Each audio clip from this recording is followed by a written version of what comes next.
E muito camarada bom. Maringoni, achei que era bom te embarcar, até para você poder acompanhar. Eu imaginei que seria assim mesmo, que o Breno falaria sobre o território, né? Sobre o que está acontecendo ali. Eu queria... Vocês estão vendo ali, professor da Universidade Federal do ABC, de Relações Internacionais, né? Além de jornalista. Eu queria um olhar teu, assim, puxar um pouco a lente para olhar agora o contexto, né? Por exemplo, ontem teve uma disputa lá nos Estados Unidos sobre quem era o padrinho do acordo, né? O Trump dizendo que era ele, o Biden dizendo que era palhaçada, estavam lá as rusgas em relação a esse assunto. Então, queria puxar um pouco a lente para esse contexto maior do final do governo Biden e início do governo Trump. Olha, Mauro, isso eu acho que decisivo, porque a gente não pode focar as lentes só naquela região. A questão palestina reapareceu essa agenda no cenário internacional em 7 de outubro de 2023.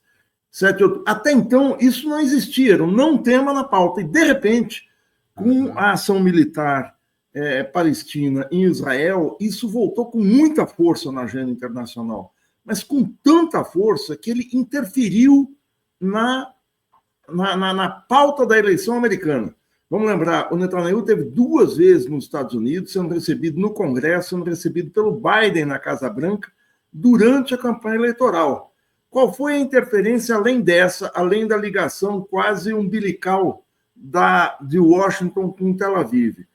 Foi que uma base social tendente a votar nos democratas, ou seja, uma base progressista, uma base de esquerda, uma base democrática, que estava contra o massacre palestino, tenderia a votar na Kamala Harris.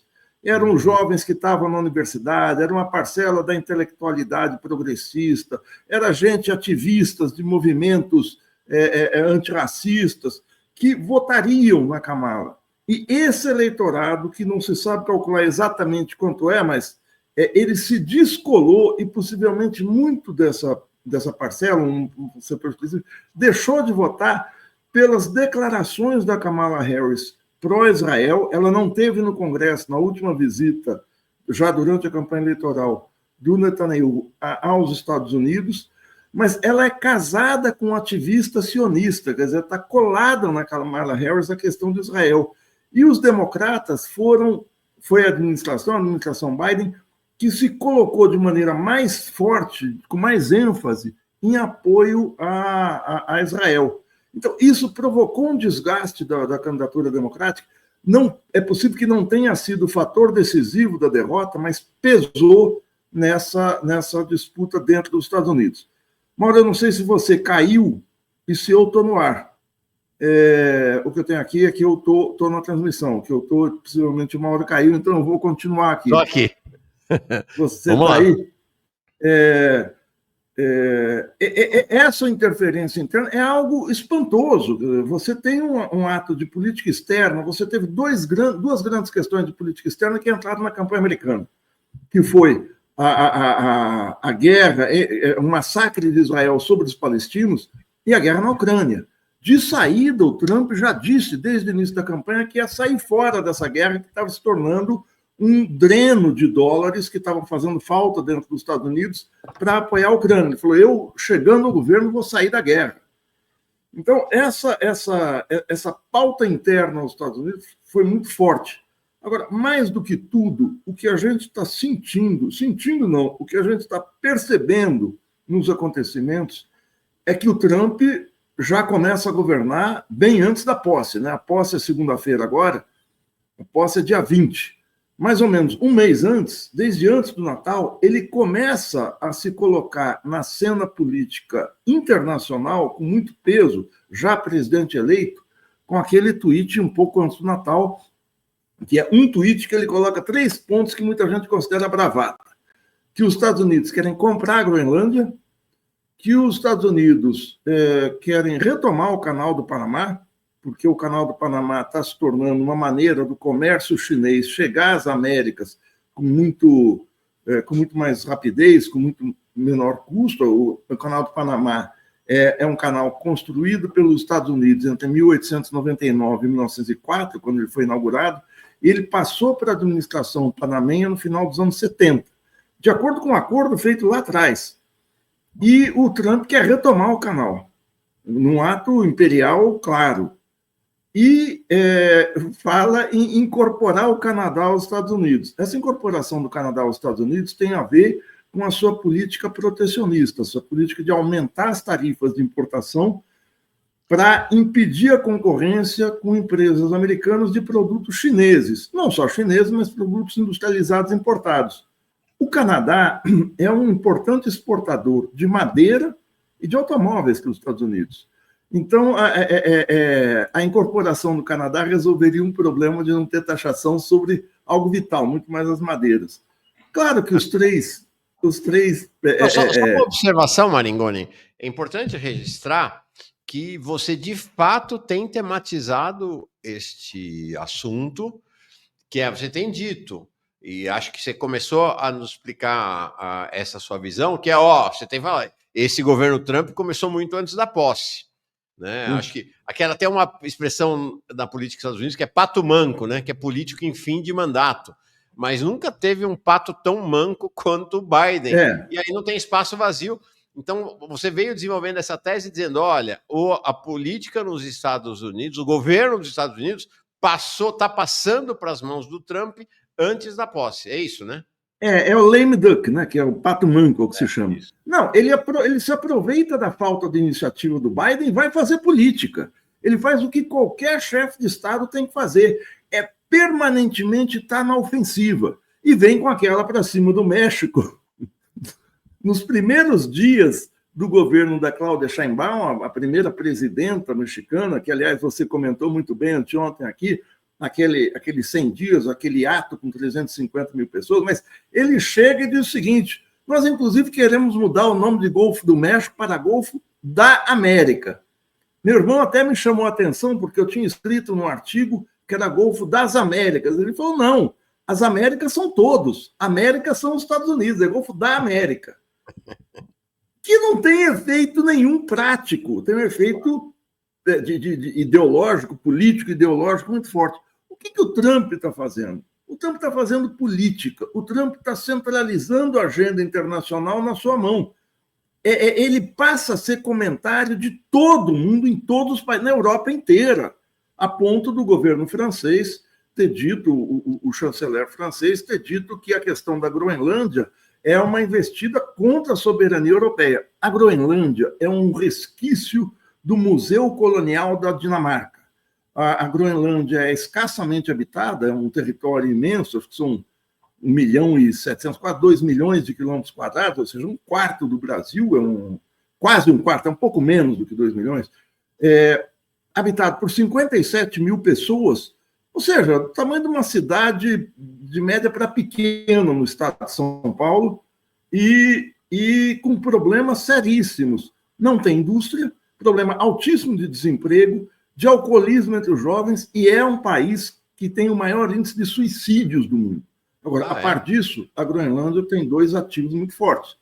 Petróleo, uma série de minerais importantes, riquezas naturais, e pelo fato de ser uma rota, com o derretimento da calota polar, uma rota mais curta da navegação dos Estados Unidos para a Europa e para o Oriente. Então, a Groenlândia passa a ser estratégica. O governo, a Groenlândia, ela não tem um status de colônia exatamente, mas é mais ou menos como Porto Rico, é um território autônomo da Dinamarca. Ela tem um governo, um primeiro-ministro próprio. E o primeiro-ministro, no final do ano, no discurso de 1º de ano, já diz o seguinte, nós queremos a independência total da Dinamarca, possivelmente para negociar com os Estados Unidos, porque imagina, você está num lugar que você não tem emprego, não tem indústria, não tem nada, e de repente cai do céu aquela história, você é cidadão americano. Não importa se isso vai te fazer colônia ou não, mas é mais ou menos a história do filme que nós assistimos nos anos 70, mas que as pessoas mais novas não conhecem, com Peter Sellers, O Rato que Ruge, né? É um país fictício da América Central, pequeno, que declara guerra aos Estados Unidos porque quer ser incorporado aos Estados Unidos, que perde a guerra e aí é incorporado aos Estados Unidos e se torna um Estado americano. Bom, essa questão da soberania da Groenlândia mobilizou a chancelaria francesa, britânica e, em especial, o governo alemão. O Olaf Scholz, ele próprio, o primeiro-ministro alemão, diz que isso seria inaceitável. O que a Europa está fazendo é tentando dizer ao Trump e ao mundo que eles não são um conjunto de países de segunda linha no mundo. Eu explico só, não quero me prolongar, mas aqui eu não tenho como deixar de prolongar.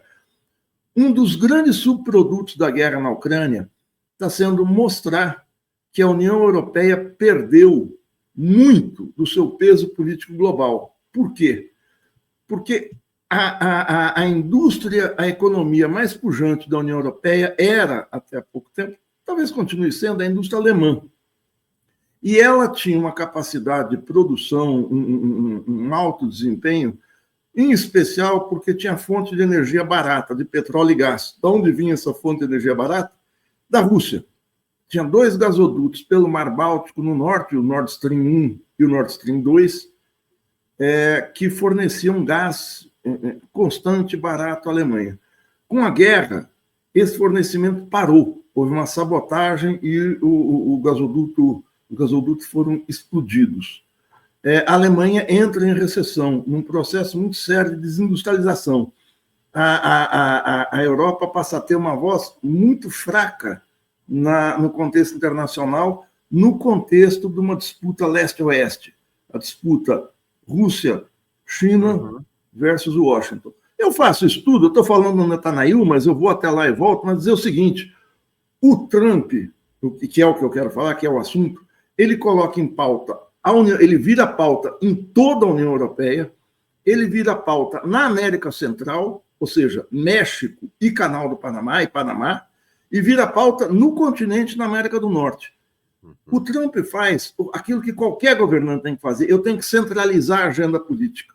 Eu mando no assunto a ser comentado no mundo, que é o oposto do que o governo brasileiro faz. O governo brasileiro entra na defensiva, o Trump entra na ofensiva. É muito importante, nesse episódio do PIX, embora ele não tenha relação direta alguma com os Estados Unidos, nesse episódio específico, mas ver 2 condutas de liderança. Uma vai para a ofensiva e a outra recua, sempre.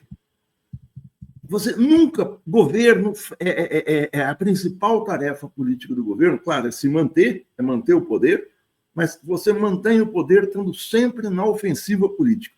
Ofensiva não quer dizer ofender os outros, ofensiva quer dizer eu estar sempre a cavaleiro, comandando a pauta, a agenda política de um país, de uma região ou do mundo, como está fazendo o Trump. Desculpa o voo que eu fiz, mas eu não tenho como não situar Israel dentro disso. Fantástico. Eu acho que você está sem som, Mauro. Não é? Você traz uma questão, além desse cenário maravilhoso que você faz para nós, você traz uma questão importante, né? Que não é velha como a Catedral da Sé, mas é dos anos 70 do século passado, do século XX, que é essa teoria da agenda setting, do agendamento. Né? Manda no cenário quem bota a agenda. Isso. E é o que você falou, é o que o Trump faz com maestria, desde sempre fez, e agora está fazendo, acho que está exercitando ao limite essa ideia de que a agenda é a dele. Ao contrário, o que faz Lula é o governo brasileiro, né? Não coloca agenda nenhuma para o país. Né? Eu acho que o Trump está dando um show. As pessoas falam, isso é bravata, ele não vai conseguir concretizar isso. Pouco importa se ele vai concretizar. Agora, o objetivo dele é agora, antes da posse, criar um ambiente global que o assunto é ele. É isso que ele quer. Ele está criando um ambiente global para a sua posse. Ele está preparando a festa. O que você faz? Quando você vai preparar uma festa da sua casa, você dá um tapa na pintura da sua casa, ou então disfarça, bota uma mesa em frente onde tem uma rachadura, lava as cortinas. Ele está fazendo isso, ele está preparando o ambiente para a festa de posse. Ele chega chegando. E nisso ele está corretíssimo. A gente tem que aprender com ele. Centraliza a agenda logo que chega, que é a exacerbação do que eu repito sempre, que quem inaugura isso, quem dá áreas de algum tipo de costume, não é de ciência, é o Franklin Delano Roosevelt em 1933, há mais de 90 anos. Ele chega ao governo em 33, no meio de uma crise brutal da economia mundial, crise de 29, e ele já coloca mais de 150 projetos de lei de infraestrutura, investimento, fontes de financiamento, construção de barragem, ferrovia, rotas aéreas, frentes de trabalho, enfim, programas sociais, programas de desenvolvimento, de emprego e tal, que as pessoas tomam um susto com aquilo. E ele toma ofensiva logo no início do governo, que é o que o Trump está fazendo. Algo ele que está o fazendo na Getúlio agenda, fez aqui. e ele faz isso na agenda internacional porque ele tem problemas internos, né? Ele está com alguns problemas internos sérios para resolver, então ele bota a agenda internacional para vibrar. Bom, vocês imaginam, segunda-feira é a posse do Trump, né? Os olhos do mundo vão estar voltados para a posse dele, né? Como não estiveram na posse do Biden, né? Apesar de os Estados Unidos ser a potência que o nível de interesse do mundo na posse do Trump é brutal. Deixa eu saudar aqui, está sendo muito saudado no nosso chat aqui. Ele, olha aqui, ó, que audiência qualificadíssima. Nosso Leandro Forte, salve. Grande Leandro. Vale por milhões. Vale por milhões. E, ó, Leandro, já falei de você aqui hoje, viu? Mostrei ele dialogando num tweet com o Chico Sá aqui. Já esteve na nossa agenda aqui hoje, agora está de novo. Né? Todo mundo aqui muito feliz com a presença dele e saudando o Leandro, que está aqui com a gente. Leandro faz falta nas telas. Isso faz. Aqueles editoriais dele pegando fogo. São antológicos, né? Antológicos, de fato, é isso aí. Bom, Leandro, se você ainda estiver por aí, fica com o nosso abracíssimo para você, um grande abraço, um grande abraço. Já tem até lobby aqui, né? A Bia falando, contrata o Leandro, convida ele. Não, o Leandro vai vir aqui, deixa algumas equações acontecerem, mas o Leandro logo, logo vai estar por aqui. Leandro, galo preto na fachada e vermelho nas veias, é isso aí. Bom, ó, aqui, e gente falando que vai entrar. Jones, tem gente dizendo aqui que vai entrar para o PCBR, viu? Presta atenção aí, Jones, pessoal lá do PCBR, olha aí. Ainda dando um tempo sabático de partidos, mas quero me organizar no PCBR. Deixa eu ler uns comentários que chegaram. Antes da gente mudar a agenda, eu quero muito ouvir você. Segura, gente. Este senhor aqui, esse jovem, opa. Este aqui. Nossa, tô mal. Ah, agora sim, acertei. Não existe mais esquerda e direita, Mauro. Não, esse negócio acabou. Acabou. Esse nadador aqui, né? Ó, já falei de você também mais cedo. Falei dos comentários que você ouve no vestiário lá do Corinthians, do pessoal da faxina, do pessoal da manutenção. Só se fala de Pix lá, né? Foi o nosso tema aqui mais cedo. Mas deixa eu ler alguns chats. O Fichot The People convencendo os tios petistas sectários a dar uma chance para o Mauro em seu novo momento. Valeu, obrigado. Alberto Rocha Barros, uma pergunta que eu queria 2 minutinhos, não mais do que isso de prosa, para a gente poder vir para a agenda nacional, mas acho que vale a pergunta do Pedro Henrique Souza Jorge. E o Líbano, a chance de Israel sair? Como você vê isso? Aí é uma questão que Israel procurou fazer da guerra contra os palestinos uma guerra regional para atrair os Estados Unidos para o conflito. Essa situação no Líbano está bastante complicada. O Líbano está numa situação de defesa muito... com sua política militar, sua política de seu efetivo militar muito enfraquecido com esses ataques. Né? Isso pode ser possível no bojo da trégua, mas nada está definido, muito definido nessa saída de Israel do Líbano, não. Pelo menos até onde eu sei, né? Como a gente conversou aqui mais cedo, nem mesmo o acordo de paz está, de fato, totalmente consolidado, né? Vamos ter que esperar, vamos ver. Vamos lá, mais superchats que chegaram aqui. O Helder, olha aí, novos membros chegando. Olha quem mandou aqui um super sticker, uma amiga comum do Maringoni e minha, né? Uma pessoa com uma longa carreira na diplomacia brasileira, tá ela aqui, a Silvana Danlin. Um abração para você, Silvana. Grande abraço para ti. Lá de Nova York agora, Miriam Marques, nossa correspondente em Nova York. Alívio, a luta pela Palestina livre continua agora com a simpatia mundial. A Miriam Marques, ela participa do PSL, o Partido Socialista, pela Libertação, que é o partido marxista-leninista lá nos Estados Unidos. Ontem à noite ela foi para uma reunião lá de avaliação do acordo de paz. Ela é uma ativista grande. Olha essa história aqui. Gente com história. Leandro Soares. No início dos 2000, fui o único gaúcho que votou com Maringoni e Mauro Iasi no Congresso da Articulação de Esquerda. Logo depois, saímos do PT. Estou sem partido desde então. Estávamos certos. Salve, camarada Maringoni. Leonardo, como é que vai você? Que saudade.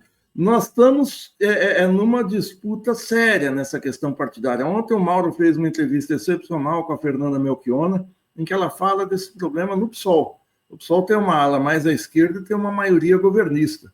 Como é que vai ficar isso no futuro? É a disputa política que vai definir. Mas eu recomendo muito, se você não viu, Leonardo, assistir essa entrevista do Mauro ontem com a Fernanda. Sim. Não, e vou colocar no ar, eu e Jones, um recorte da Fernanda, que a gente ainda não colocou, dela falando sobre a esquerda radical. Tem gente que prefere falar em esquerda combativa, a esquerda revolucionária. Ela tem uma fala bem impactante dela em relação a essa unidade estratégica na esquerda radical. Lá no PSOL, ela fala do MES, né, que é a tendência dela, da Sâmia, do Glauber e outras pessoas no PSOL, fala do PCBR, fala da UP e fala de gente que está aí, está fora dos partidos, né, mas que compõe esse universo aí da chamada esquerda. E você, Mauro, só para um adendo, você me parece que marcou de entrevistar o Milton Temer, que é um quinta que vem, do mestre PSOL, Milton Temer. Isso.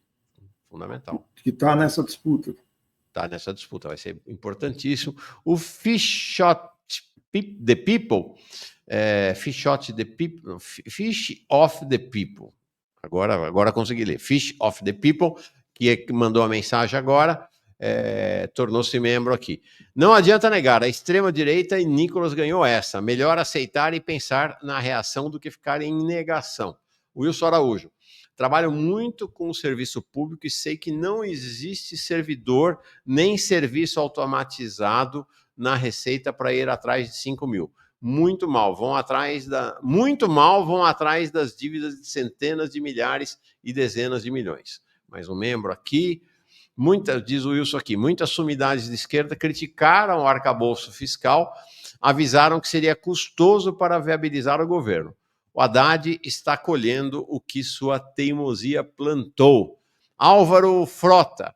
O Haddad opera com a ideologia da elite brasileira. O pobre seria ladrão e tem que ser vigiado. Vide o caso do BPC. Pelo menos o PT virá para as eleições de 2026 reforçado com a ausência de Haddad. Eu mostrei mais cedo um vídeo bem interessante do... Oh, meu Deus do céu. Do Panunzio? Do Panunzio, que é um haddadista, né, lulista, dizendo que depois dessa derrota o Haddad está fora das possibilidades para 2026. Antônio Marcos, não vi, vou mandar para o Breno. Breno, um revolucionário solitário dentro do PT. Madelaide Foto. Gente, isso já existia. E o pintor, mesmo com conta em banco comum, nunca foi investigado. É peixe miúdo. Essas informações são cruzadas em investigações de porte. Há 10 anos isso passaria em branco. Pois é. Mas é o que nós falamos aqui, né? Breno e eu antes, o Maringoni vai falar agora. Se não existe, por que fazer isso para 5 mil? Por que não põe para 50? Né? Por que não põe para 50?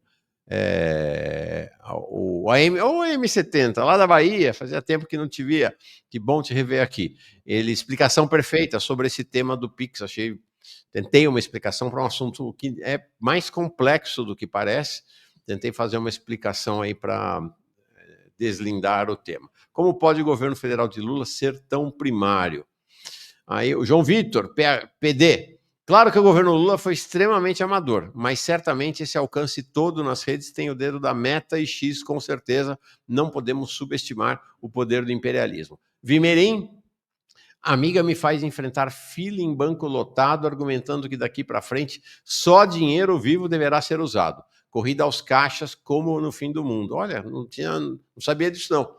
Quer dizer, a Vimerim então foi num banco e maior fila, o pessoal tirando dinheiro. Olha que interessante. Nossa, foi um desastre, efetivamente um desastre. Marion, Lula tem que enviar a isenção de 5 mil ao Congresso agora. Os deputados seriam pressionados a aprovar e o protagonismo do Nicolas Ferreira seria superado. Bom, é isso. Deixa eu ver aqui. Almir Bastos, a evolução exponencial da inteligência artificial sendo usada no cruzamento de dados dos contribuintes é o maior receio. Isso aí. Né?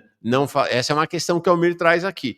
Não ia atrás dos pequenos, porque não tinha estrutura, mas não existia inteligência artificial. Agora existe, né? Com capacidade de operar com grandes massas de dados. Ficou claro, Silvano, aqui, que o governo ficou perdido ao lidar com a crise e saiu atirando um monte de coisa até perder a proposta. Cadê a articulação a governo?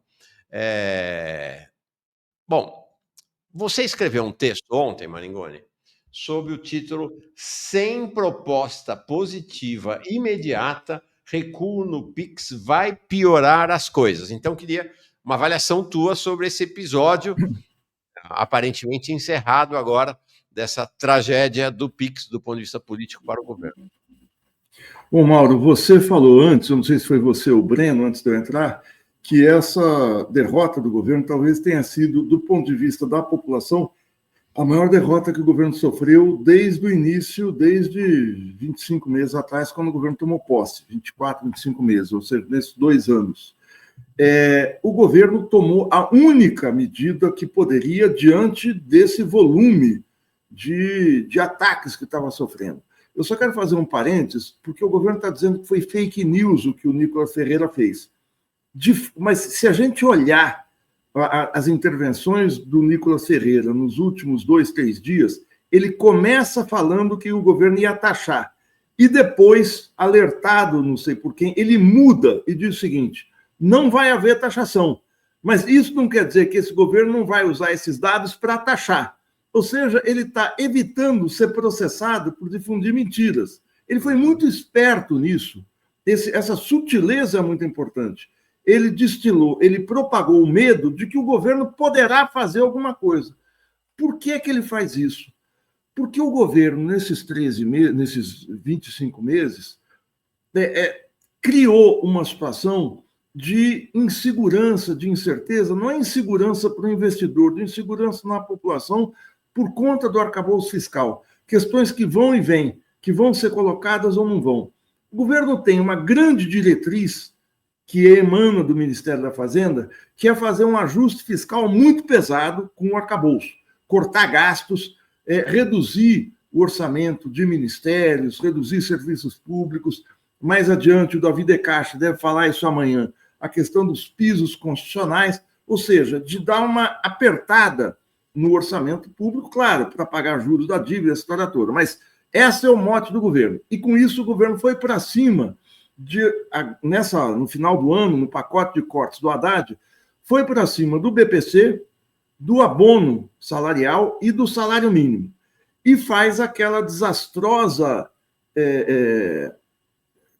mensagem em cadeia de rádio e televisão que o Mauro tem sempre alertado, que foi desastrosa, em que o Haddad começa falando da isenção fiscal para quem ganha até 5 mil e taxação de quem ganha acima de 50 e manda a matéria para o Congresso. Manda qual matéria? Só os cortes. A primeira parte da isenção não manda. E nos cortes o governo recua uma das questões do BPC, que é cortar o benefício para quem tem outra pessoa em casa ganhando BCC ou ganhando Bolsa Família, ou seja, dá uma restringida na concessão desse direito, que já é um direito. Quando o governo faz isso, ele semeia uma insegurança, 2 inseguranças. Quais? Uma do Haddad ter falado uma coisa na TV, que tudo era uma coisa só, isenção de imposto mais os cortes, e a segunda recua no BPC e fica acusando os seus inimigos de terem pretendido acabar com o BPC. Isso cria uma confusão entre a opinião pública, entre outras que ele já criou antes, como a taxação das brusinhas lá atrás, o imposto de importação acima de compras de $50 de produtos chineses e tal. Esse vai e vem gera um ambiente propício para propagação de boatos.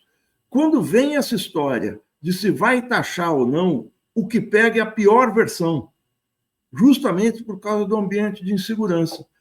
E nisso, Quando o governo, e o Breno explicou muito bem, eles tomaram uma medida política como se fosse uma medida tecnocrática. Quando o estrago está feito, o governo, qual é a opção que o governo tem? A opção que o governo tem é recuar. Só que o recuo tem um preço brutal. Porque se o governo está acusando a oposição de extrema-direita de difundir fake news, pela lógica, ele não tem que recuar. Ele tem que ir para cima e dizer, olha, isso é mentira, eu vou manter a medida. Quando ele recua, implicitamente ele está admitindo que não eram fake news, que eram verdadeiras. Ou seja, a sua ação nega o seu próprio discurso. Não sei se eu me faço entender. Ele nega o que ele está falando. Quando ele recua, se o estrago está feito, isso quer dizer o seguinte: o apoio que o Lula tinha numa vasta parcela da população se perde. O Lula torra ontem e anteontem grande parte da confiança despertada na população na sua eleição. Isso as próximas pesquisas vão aferir. Eu não quero arriscar dizer quanto ele vai perder, mas que perde, perde. Ele poderia ter uma vacina contra isso, anunciando uma medida bombástica pró-população pobre. Eu não sei exatamente qual é, eu listei 3, pelo menos. Mandar para o Congresso um projeto acabando com a escala 6x1.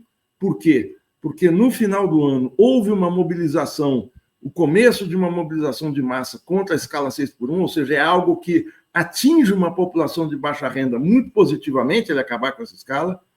A segunda seria mandar o projeto, mas com força, para o Congresso, isentando o imposto de renda até 5 mil, e quando eu digo com força, é fazendo o que ele fez para aprovar os cortes.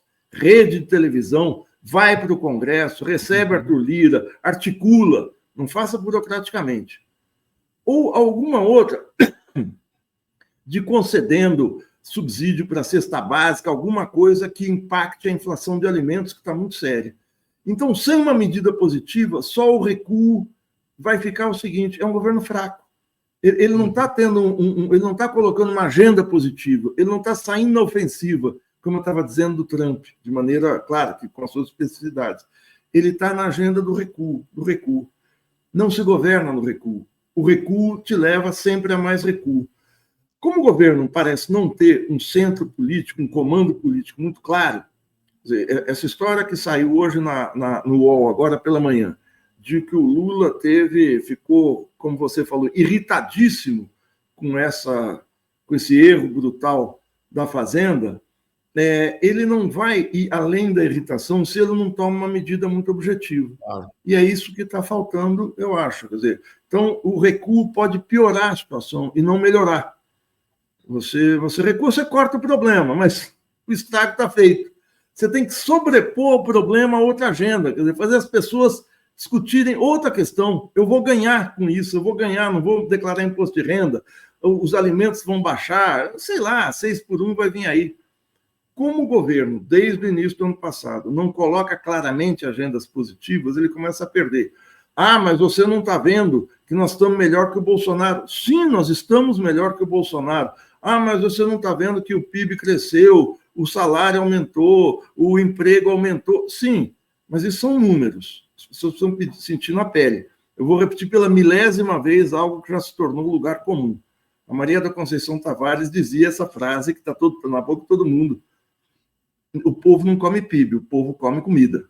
Então, não adianta eu propagar o PIB em oposição ao PIX. Você tem que ter uma notícia muito positiva. Sabe, Maringoni, as derrotas são muito importantes, né? Eu sempre disse, né? Ninguém aprende na vitória. Na vitória não tem aprendizado, você tem aprendizado na derrota. Então, as derrotas são importantes para você ter esse aprendizado. Mas se você não aprende na derrota, vai ter mais derrota pela frente. E eu achei inacreditável ontem, depois que o governo estava no chão, estava derrotado. O Haddad, de manhã, naquela reunião no Planalto, ainda tentou insistir para manter a medida, né? E pegou o Lula pela frente, irritadíssimo. E aí, na reunião do começo da tarde, que estava o Barreirinha, estava o Rui Costa, estava mais líderes do governo, né? Não teve jeito. O Lula falou: não, acabou a brincadeira, vamos revogar. Mas é o seguinte, enquanto esse cenário da derrota já estava dado, o Haddad dá uma entrevista, eu achei inacreditável.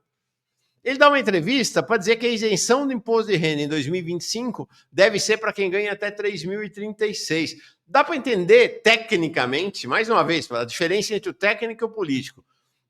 Tecnicamente, do que ele estava falando? Existe isenção do imposto de renda para quem ganha até 2 salários mínimos. Como o salário mínimo está sendo reajustado, a isenção que era para quem ganha até 2.824 vai passar a ser para quem ganha até 3.036. Mas isso essa visão burocrática, técnica, de contador, né, que o Haddad tem. Porque a grande questão política na cabeça das pessoas, 5 mil. Então ele está indo a público ontem, no final dessa confusão, né, já sangrando em praça pública, para falar que é 3 mil, quando a cabeça das pessoas e 5 mil. E aí na entrevista ele ainda vai falar, não, nós vamos mandar o projeto de 5. Cara, não, vai levar outro. Né? Se eu sou da oposição e eu pego o começo daquela fala na cadeia de rádio e televisão, em dezembro, do Haddad, em que ele fala dos 5 mil, e confronto com essa história, eu falo, outro recuo. Ele mentiu lá atrás. Ele falou uma coisa e está desfalando agora. É fatal esse tipo de coisa. As pessoas têm memória, na internet está tudo registrado. Então, eu vi você falando mais cedo que isso é uma atualização dos 2 salários mínimos. Que tecnicamente é isso que ele está fazendo, está atualizando o valor. Mas não pode ser técnico, você está fazendo política. E essa questão é outra que pode pegar. Pode pegar, o recuo do governo. O governo mentiu lá, porque o Lula falou isso em campanha, o Haddad falou isso em dezembro, e essa história virou pó. Então, é muito difícil você... eu acho que eles deviam olhar para o Trump sem preconceito e ver como é que você se coloca na agenda política, em qualquer situação, na ofensiva, e dar passos melhores. Eu fico espantado com essa história esse bate-cabeça, não, porque o ministro tal falou uma coisa, o ministro outro falou outra coisa, mas falou depois do estrago feito.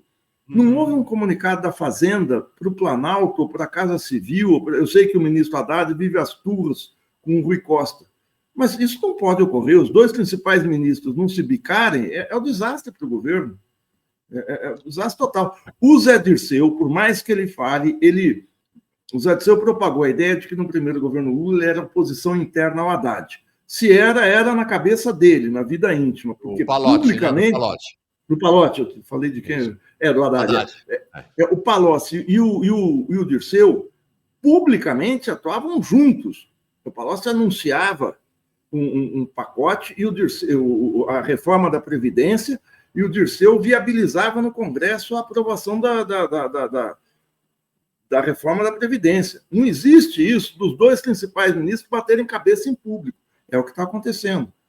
Então, aí surgem especulações. O Sidônio foi nomeado, o Sidônio tem a conta do governo, há anos tem a conta publicitária do governo da Bahia, isso significa um fortalecimento do Rui Costa em detrimento do Haddad ou de outros ministros. Quer dizer, a possibilidade de haver esse diz-que já mostra que há problemas no comando, se é que existe comando político, né?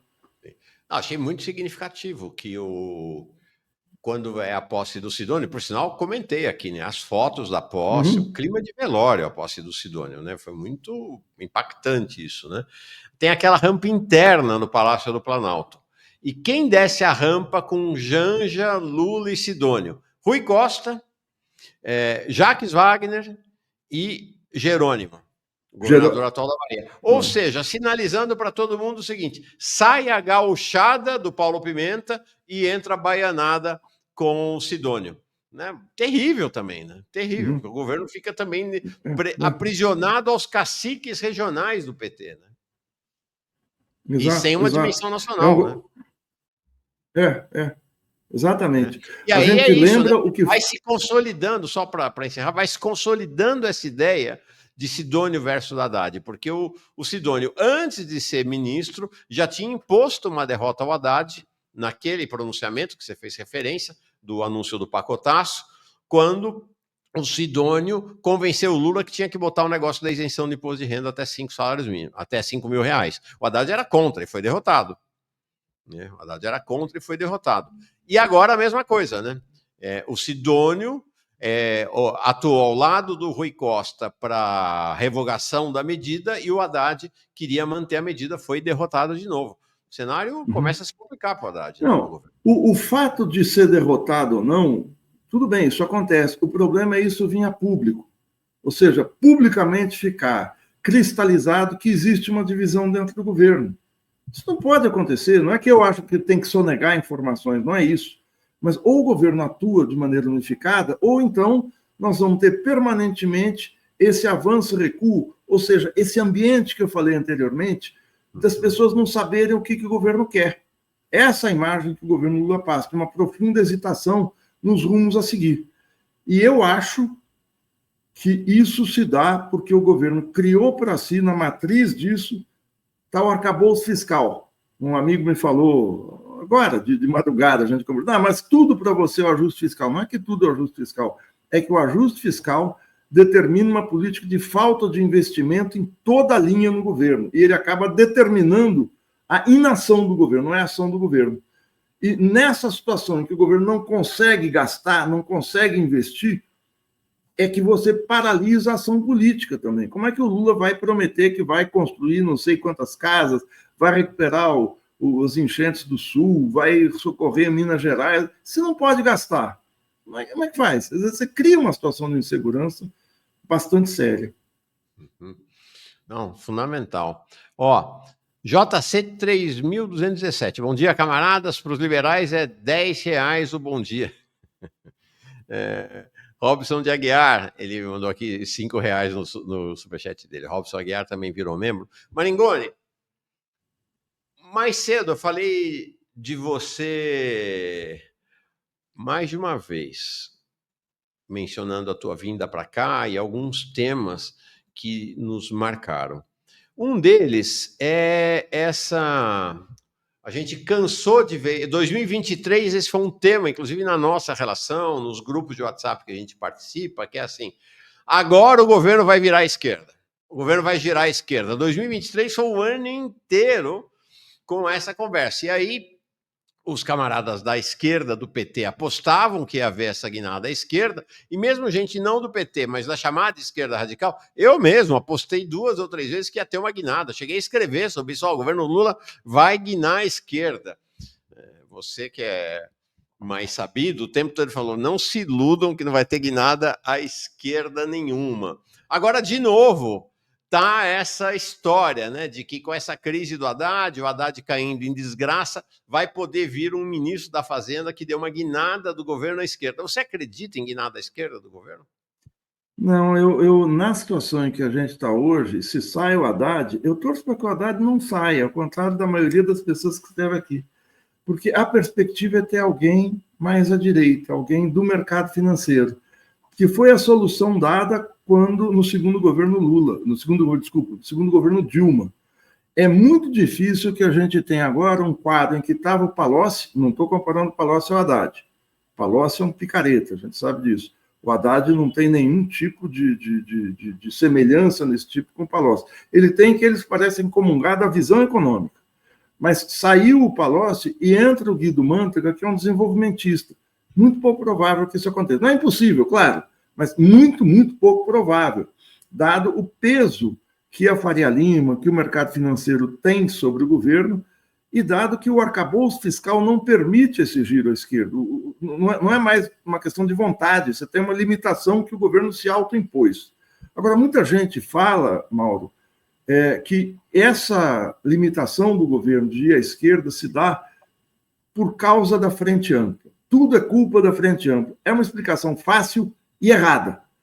Pelo seguinte, a Frente Ampla, ou seja, incorporar setores da direita, Simone Tebet, Geraldo Alckmin e outros, foi fundamental para o governo, para a campanha do Lula, ganhar setores expressivos da burguesia brasileira do mercado financeiro.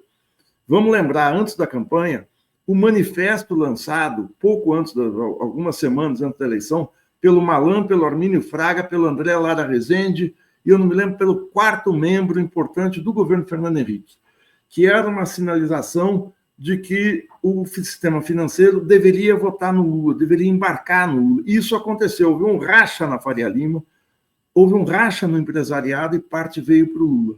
Houve um apoio tácito da Casa Branca, que fez 3 alertas ao longo de 2022 contra um possível golpe militar no Brasil. Então, se constituiu uma frente de apoios muito, muito ampla.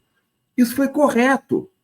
Agora, quando a gente vê a montagem do governo, claro que um governo eleito com esse espectro não poderia fazer grandes coisas, eu não tinha muita ilusão. Mas os primeiros ministros que o Lula nomeia não são indicados pelo Centrão ou pelo mercado financeiro. O Lula, vamos lembrar, ele indica, a primeira indicação, alguns dias depois da eleição, ele indica 5 ministros, vamos ver se eu lembro de todos. Ele indica o Mauro Vieira, que é um homem de direita para o Itamaraty, não sei por que indicou o Mauro Vieira, é um homem que teve um comportamento muito ruim durante o golpe da Dilma, ele saudou o Serra, ele teve um cargo muito importante no governo golpista do Temer, que foi a representação brasileira na ONU. Ele nomeou o José Múcio, olha só, o Múcio não é indicação de nenhum partido, é indicação pessoal do Lula, e o Lula argumentou que ele é meu amigo.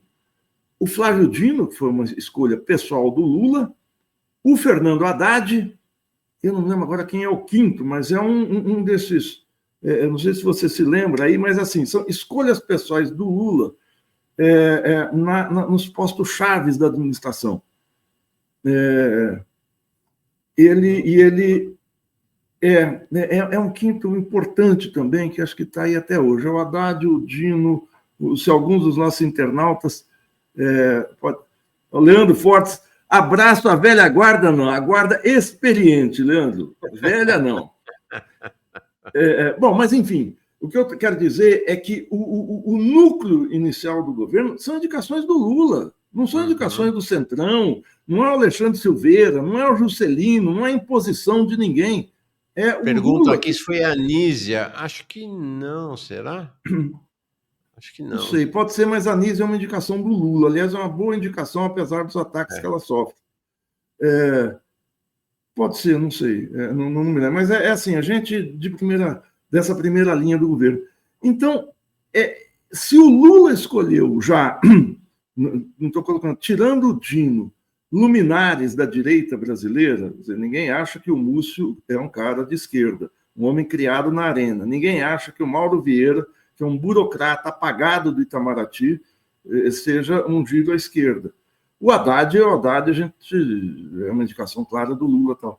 Então, o Lula montou o núcleo do governo com seus, aliás, todos homens. Eu me lembro, não foi a Anísia, porque na época houve essa declaração que era o Rui Costa, exatamente. Costa, tá aqui, Rui Jones Costa, Manuel exatamente. Aqui. Jones Manuel nos salva. Jones Manuel e Google, sempre os dois... Então, esses ministros são o núcleo do governo de indicação do Lula, a articulação política é Lula, o Padilha é Lula, o Pimenta foi Lula, para não falar dos ministérios da área social, povos indígenas, mulheres, igualdade racial, então não tem essa história aqui à frente ampla. Claro que o governo não ia fazer milagres, mas podia ter um viés desenvolvimentista. Então, eu não tenho nenhuma expectativa, Mauro, voltando ao que você tinha falado, de um giro à esquerda. Eu quero ver, você já caminhou mais da metade do governo e não teve, não é que não teve giro à esquerda, só houve recuos. Então você fica nessa história de 2026, 2026, eu estou muito preocupado como é que a gente vai atravessar 2025. Se o prenúncio de 2025 for a questão do PIX, nós estamos lascados. É falta de coordenação política. O Sidônio está vindo para o governo, e aí eu não conheço o Sidônio, ele vem como um quadro publicitário, mas também há a história, eu não conheço, estou comprando peixe que me venderam, que ele foi militante do PCdoB. Na época em que você e eu fizemos o movimento estudantil, ele regula com a cidade, ou seja, final dos anos 70, começo dos 80, em que ele teria também uma função política de orientar o governo. Não sei.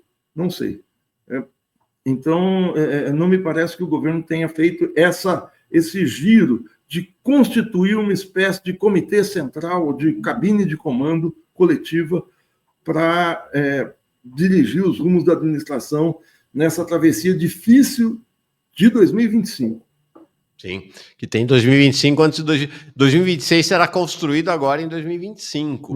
E chama atenção, segunda-feira, um dos grandes destaques que nós demos aqui, ainda antes, né, aí ontem e hoje, né, o tema é a crise. Um dos grandes destaques foi a entrevista do Dario Durigan, que é o secretário executivo do Ministério da Fazenda, para o Globo, dizendo que a prioridade do Ministério da Fazenda em 2025 é reforçar o arcabouço, mais medidas para corte de gastos. Então, isso já dá o cenário. É importante falar desse personagem, porque ele trabalhou com a Haddad na prefeitura, mas você ressaltou isso naquele dia, ele foi um dos executivos do WhatsApp no Brasil. Quando a gente está nessa disputa séria, nessa guerra com as Big Techs, Zuckerberg, Elon Musk e tal, o WhatsApp faz parte desse universo, desse, como chamo agora, ecossistema das Big Techs. Você colocar alguém das Big Techs no coração do governo, por melhor que seja, eu não conheço o Durigan e tal, mas por melhor que seja, eu acho complicado. O WhatsApp é do Zuckerberg, né, atualmente. É do Zuckerberg, é da Meta. É do Grupo Meta, é do Grupo Meta. Maringoni, uma última questão para ti. Você foi... a Débora dizendo aqui, que o Sidônio foi militante do PCdoB e presidente do DCE da UFBA. Tá aí. Bom, deixa eu te falar uma coisa. Você fez uma charge, eu comentei contigo, acho que anteontem já, e segurei ela para mostrar quando você estivesse aqui, que eu achei absolutamente genial e muito sintética, não propriamente, necessariamente desse momento, até porque o Congresso nem votou, mas muito simbólica desse espírito do governo Lula, né? Que você falou, não tem muito a ver com a Frente Ampla, não. Tá? Olha aqui. Então você faz aqui Marangoni, gente, isso aqui feita com caneta Bic, o cara é um super artista. Aí são dois homens engravatados conversando, talvez congressistas, não sei, o Marangoni nos esclarece, e um dizendo assim, não entendi ainda qual o negócio de vocês. E o outro responde, correlação de forças. A gente compra e vende correlação de forças. Marangoni, genial essa charge, genial. Obrigado, Mauro. Isso aí eu fiz de madrugada, por isso que eu fiz em bique, a letra tá meio... Eu fiz, porque eu estava com sono, falei, deixa eu fazer rápido esse negócio e colocar, te ver. É isso, quer dizer, correlação de forças virou a nova quimera, a nova mania nacional, tudo é correlação de forças, né? É quando você era criança... Falando assim, se você não comer esse mingau aqui, se você não tomar esse leite, o lobo vem te pegar, o bicho papão, o homem do saco e tal. Que é o que o governo fala, se você não se comportar, a correlação de forças vem te pegar. A correlação de forças virou uma coisa, virou uma mercadoria, virou não sei o quê. Então, eu não vou explicar piada, porque explicar piada mata qualquer coisa, mas é essa ideia, né? Na verdade, a ideia é muito simples, né? Sim, não, sensacional. Aqui alguém perguntando, o José Esper, é do Marangoni, né? Aqui, Marangoni brabo demais, é do Marangoni. Marangoni, além de jornalista, além de professor de relações internacionais, é um dos melhores chargistas do país. Além de inteligente, é artista, e eu até acrescento, além de inteligente, bonito e artista. O cara é completo, gente. Não, eu sou amigo do Mauro, vocês estão vendo que o Mauro, acima de tudo, esse elogio assim no Mauro é porque ele é meu amigo, gente. Mas eu queria aí entrar nesse assunto, né? Porque eu acho que são dois temas que têm muita correlação, né? Frente ampla e correlação de forças, né? O que a frente ampla é uma justificativa para o governo não poder se mexer. Porque afinal é frente ampla, não pode melindrar os outros integrantes da frente ampla.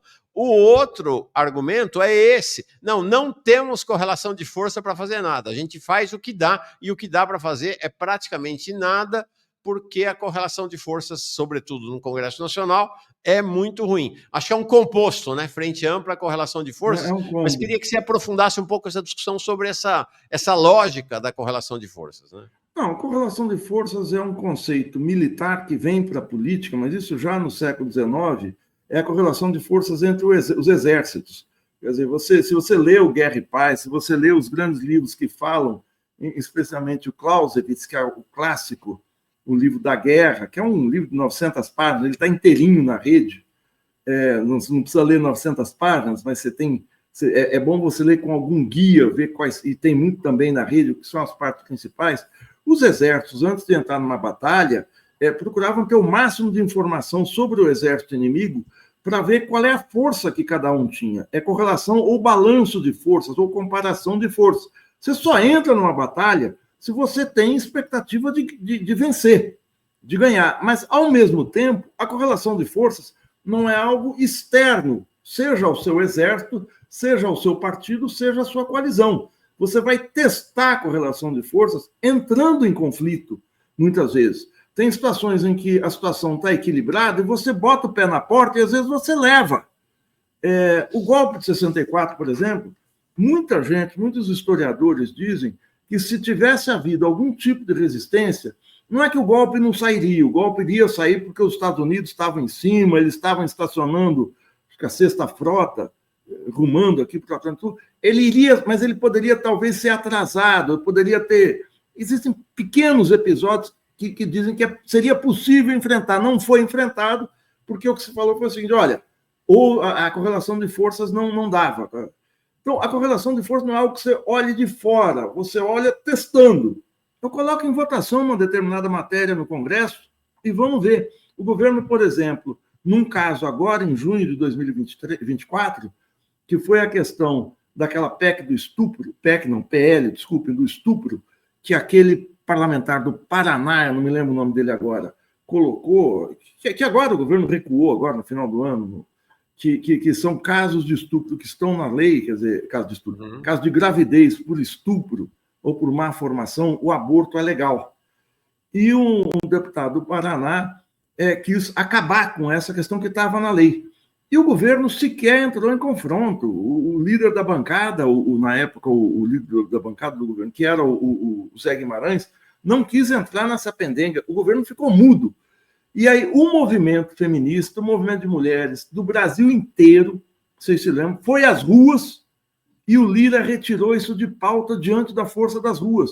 Ou seja, o que inicialmente era considerado pelo governo um tema tabu, aborto, não havia correlação de força da sociedade para enfrentar, foi enfrentado e de uma maneira épica, porque o Lira recuou e tirou da pauta. E o governo não capitalizou isso, ou seja, mudou a correlação de forças.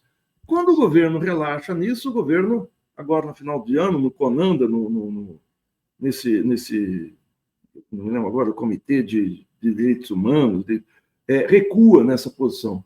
Então, correlação de força é algo mutável, é algo que depende da sua intervenção, ou seja, faz parte da dialética da política, ação e reação, para ver onde é que eu chego. É assim que se constrói a disputa política, é enfrentando, botando o pé na porta. Não existe um correlômetro, eu queria muito que tivesse um aplicativo no meu celular, um correlômetro de forças que eu aplicasse aqui e disse, vou ganhar ou vou perder. E aí, pimba, sai o resultado. Não existe. Isso eu tenho que botar o pé na porta, eu tenho que enfrentar para ver no que dá. É claro, você estava falando... Não, perfeito. Desculpe. Você estava falando e me veio à cabeça algo que o Newey também veio à cabeça dele. Que é isso. Se o Brizola desse bola para essa conversa fiada de correlação de forças, o golpe não tinha sido em 64, tinha sido em 61. Porque do ponto de vista dessa lógica da correlação de forças como um retrato na parede, congelado, né, e não algo dinâmico, em 61, o golpe já devia ter dado certo.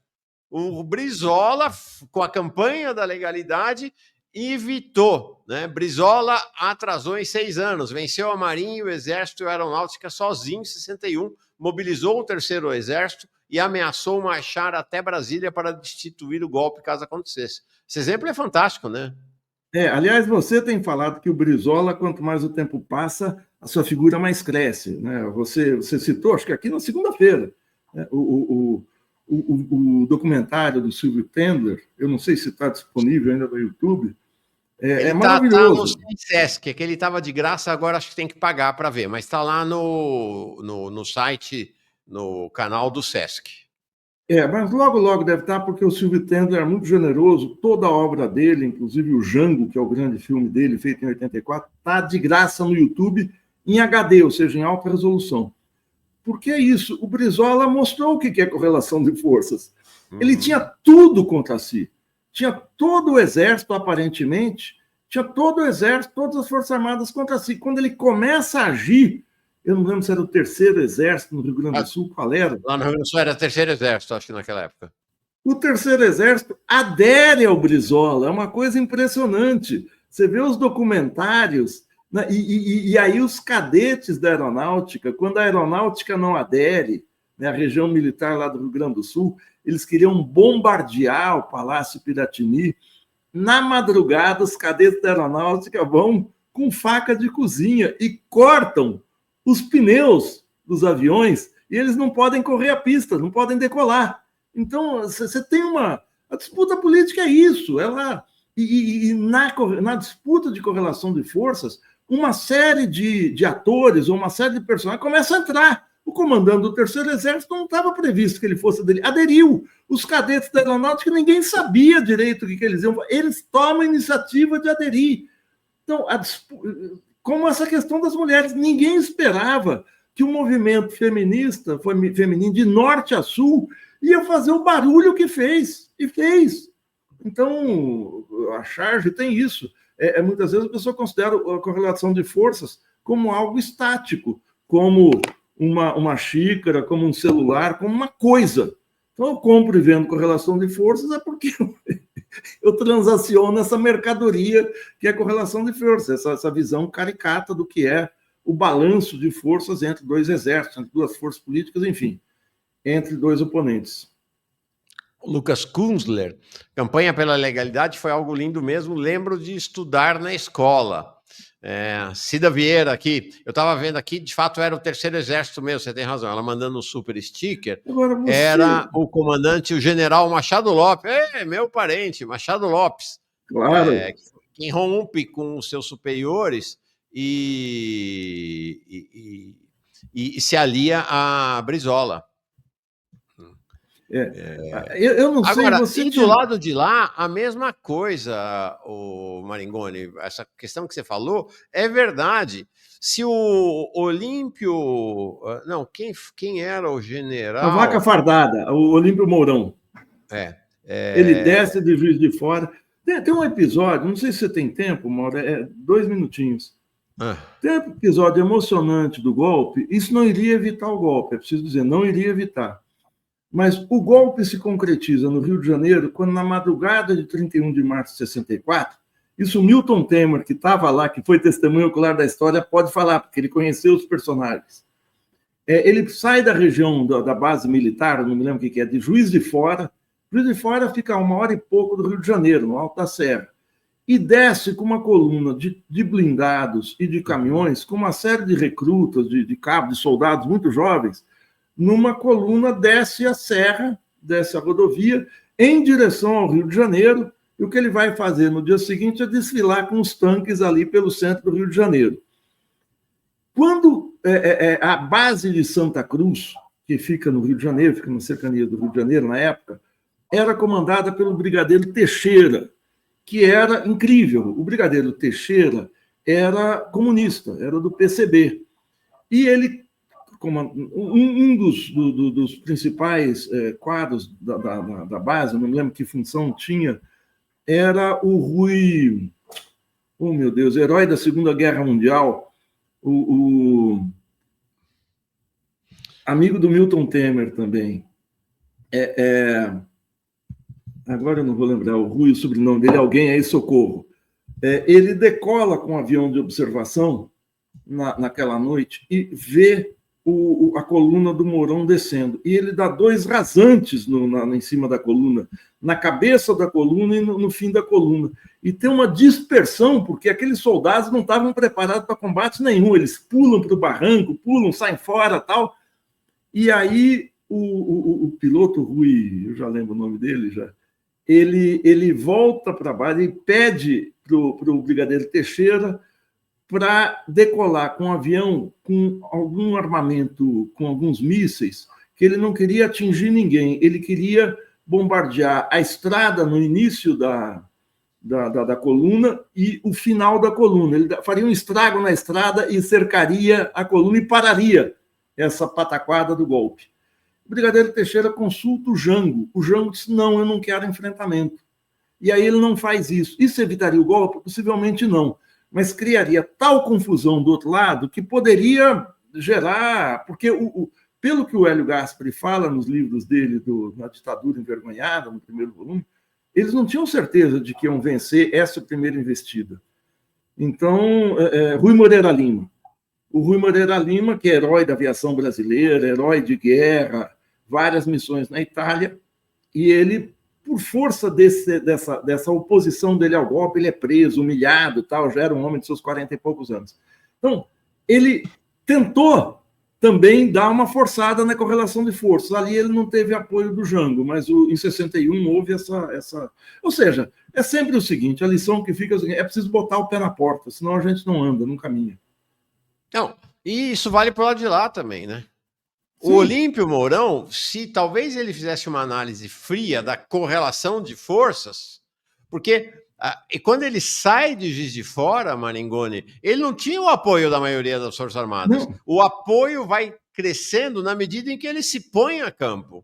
Né? A adesão da maioria das Forças Armadas ao golpe é posterior à iniciativa. Não é que teve assim, importante dizer, não teve uma reunião dos golpistas, dos militares golpistas com o Olímpio lá em Juiz de Fora ou em qualquer outro lugar para decidir que ele ia tomar aquela iniciativa. Não teve. Ele vai lá e toma. E os outros aderem, porque é uma característica, inclusive, militar brasileira. Militar brasileiro só entra em batalha que ele vai ganhar. Claro. Né? Então você vê, por exemplo, o general que agora acham que é um herói aí, né? O Melo Freire. O Melo Freire, que era o comandante do exército no governo Bolsonaro e que ficou quieto ali durante a articulação do golpe. Por que é que ele ficou quieto? Gente, não vamos ser bobo e boba. Ele ficou quieto porque ele estava esperando para ver para que lado ia. Se o golpe fosse para a rua e fosse vitorioso, alguém duvida que ele teria aderido ao golpe? Como não foi vitorioso, ele agora está ficando como o herói que evitou o golpe. Evitou coisa nenhuma, né? O que o Trump está fazendo é testando a correlação de forças no mundo. Ele está jogando uma série de coisas, é Groenlândia, é México, é Canadá, é Canal do Panamá. Vamos ver o que cola. Se colar, colou. Mas enquanto não tem o colar, colou, ele já está na ofensiva. Ele arranja outra coisa, para ficar sempre na ofensiva. Sim. Então, é aí que você faz política dessa maneira, a maneira... A falar imprudente, não é imprudente, isso é maneira prudente. Eu boto o inimigo, boto o adversário, o oponente, ou até os aliados, sempre em posição de se preparar para alguma coisa que vem. Eu não sei o que vai acontecer, mas algo vem. Esse algo vem é como você está testando a correlação de força, coisa que ele está fazendo a quente agora. É isso aí. Selvagem dizendo aqui, carecemos de punição dura para os milicos do 8 de janeiro. Vai ser um tema... para nós em breve, com o mestre Manuel Domingos e o jovem Pedro Marim, dois dos maiores especialistas na questão militar aqui. Rafael fala uma outra coisa, é isso aí. Imagina se Cuba pensasse em correlação de forças. Pois é, tinha se entregue, ó, tá aqui, Estados Unidos, né? Leva. Não, imagine se o Fidel, quando ele em 56, ele cruza ali o Mar do Caribe com o Grama. Eu fui no museu, não sei se você conheceu, você esteve recentemente em Cuba, esse barco Grama do Fidel, é um barquinho, tinha 50, Fidel e seus 50 quase que pé de chinelo, que chegam, atracam em Cuba e são metralhados pela aviação do Batista, sobram 13, eles conseguem se refugiar na selva, ou seja, de 50... eles ficam com 26%, eles perdem 3/4 do seu efetivo e vão para frente. Imagina se isso é plausível. Imagina se o Fidel tivesse reunido o pessoal ali no meio do mato e falado, gente, olha, a correlação de forças não dá, não vai ser possível. Vamos Imagina o Fidel numa reunião com a cúpula do PT e do governo Lula. Ai, meu Deus do céu, não dá. Pois é. O Robson diz aqui, Tragédia para a esquerda, Brizola não ter ido para o segundo turno contra o Collor em 1989. O Mauro se tornou um brisolista depois de experiente, né? Depois de Quem? velho. Eu? Você se tornou. Você tem falado do Acho que Brizola todos muito nós, justamente. né? Acho que todos nós, né? Não que tenhamos nos tornado brizolistas, mas a relevância, o peso, a liderança do Brizola. Né? Não que o Brizola não fosse alguém imerso nas contradições dele, também Claro. nas alianças e tal, mas assim, a relevância do Brizola é algo que quanto mais passa o tempo no Brasil, mais vai ficando patente para a esquerda brasileira. Né? Teria a ver com o Silvio Tendler se ele não permitiria que o canal projetasse uma vez o filme. Seria muito interessante. Então, eu vou chamar o Silvio Tendler. Devo falar que tá na minha agenda aqui, falar com ele hoje, para ver se ele vem dar uma entrevista sobre o filme. E aí, se ele autoriza a gente passar pelo menos trechos do filme aqui. O filme é sensacional, tocante, sobre a trajetória do Brizola. Muito bom. O Sérgio Alves pergunta aqui se terá sido o comandante Sérgio Macaco. Não, você já é o Rui, né? O que pilotou o avião lá. O Rui Moreira Lima. Aliás, procurem no Google Rui Moreira Lima para vocês verem como as Forças Armadas produziram heróis com H maiúsculo. O Sérgio Macaco é outro. O Brigadeiro Teixeira é outro. Era pai do Aloysio Teixeira, falecido Aloysio Teixeira, que foi reitor da UFRJ. Ou seja, é gente de muito peso político, moral, de estatura gigantesca que o Brasil teve. O Rui Moreira Lima é impressionante o desempenho dele na Itália, na Segunda Guerra Mundial. É gente que lutou contra... São os poucos militares brasileiros que foram para a guerra numa situação de correlação de forças desfavorável. É isso aí. Gilberto Maringoni, mestre, jornalista, professor de Relações Internacionais da Federal do ABC. Camarada, muito obrigado. Você vai voltar muitas e muitas vezes aqui, Maringoni. Muito bom. Mauro, eu te agradeço imensamente. Eu te parabenizo por essa ousadia. Você e o Jones se tornaram hoje referências políticas, jornalísticas, informativas, e especialmente por se colocarem como claramente de esquerda, sem que isso represente um estreitamento de coisa alguma. E sempre pensando nisso. A gente fala do governo Lula, eu quero que o governo mude, porque evidentemente é melhor que o Bolsonaro. Agora, do jeito que está, fica difícil. Acho que vocês cumprem um papel fundamental nessa quadra difícil da vida brasileira. Parabéns e muito obrigado pelo convite. Tá, obrigado você, e quero revelar um bastidor aqui importante. O Maringoni é um grande entusiasmado apoiador desse projeto, né, de um projeto jornalístico efetivamente de esquerda no país, e nos bastidores ele está sempre me dando sugestões, dicas, tem sido uma contribuição decisiva aqui para o que a gente tem apresentado. Maringoni, obrigado. Amanhã nós dois acompanhando Davi De Castro e Paulo Clias, nossos gurus econômicos aqui. E na semana que vem, outra gurua, a Denise. Denise vai estar. A Denise Gentil. Denise Gentil vai estar economista, das melhores economistas, junto com o Davi De Castro, ponto alto da economia brasileira. Gente de muito valor. Obrigado, querido. Tchau. Tchau. Muito obrigado, Mauro.